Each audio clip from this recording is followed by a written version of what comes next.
Thank you for the introduction. Well, what was it introduction? Sorry. For the talk before, because it was really a great introduction for my talk. I want to build on top of that. So I'm Friedke Müfke. I'm the maintainer of the Android SDK of Blockstack, and I want to talk a bit how you can use decentralized identity in a way that, well, I'm really excited about. It's kind of new technology, decentralized and everything. Society might not be ready, and if there's blockchain involved, this is not financial advice.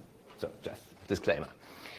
I'm Android developer for many years, and the concept that really excites me is the Android content providers. The idea is that many apps can access the same data. This happens on Android device through this type component, this content provider, and it's backed by files or also maybe by the cloud. But really the interesting idea is that your contacts, your images, your calendar sits at one place, and many applications can make use of them. You do not have to type them again and again and again. And now the question is, how can we get this to the web? And this is possible because we have now identities that are decentralized, identities that you can use to make, to associate your data with. So we heard decentralized identity. We have a W3 working group. It is self-sovereign. Other people can verify it. We had a demo really here 5 minutes ago. Great. So it's really about cryptographic keys.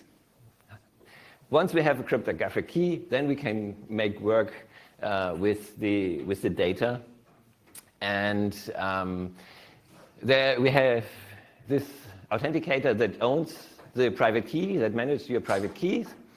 And application can ask this authenticator to give you some information, some piece that you can prove to that you are the owner of the key. So I skipped this. We had the introduction, how this DID looks like. So you do not have to have a password anymore. You have 45 different ways how you can create your decentralized identity. And Blockstack is one of them. We saw Ethereum version in the talk before. So the idea is, when you log in, when you authenticate to your device, you are creating with your cryptographic keys some kind of a proof that you own this key. And yeah, so for Ethereum, there's, for example, 3box as well. They really have a nice concept where you associate, or where your identity is represented with a profile, and this is the Ethereum address, and you get some information about the user. And Blockstack using more human-readable way to represent your identity. But it's really about that you can have a proof that you own this private key in the end. And the app wants to have this proof so that they can act on behalf of the user, interact with other users, exchange encrypted messages, talk to other services or other users. So once we have this proof, we might want to store our data at a place where they know I'm the owner of this data.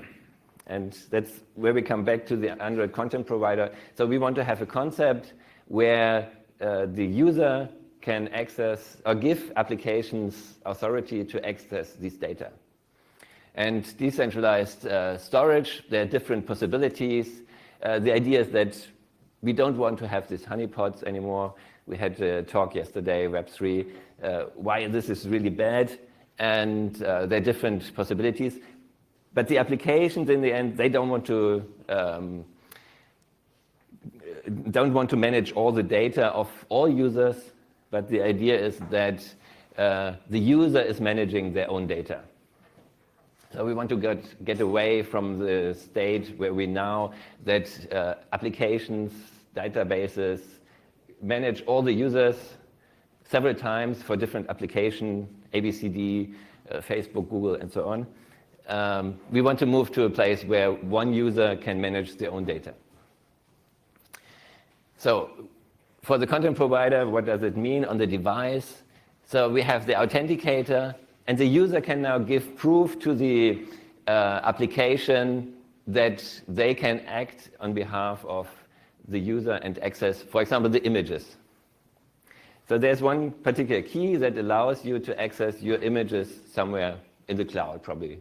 There's the concept of identity hub, but that's standardization details.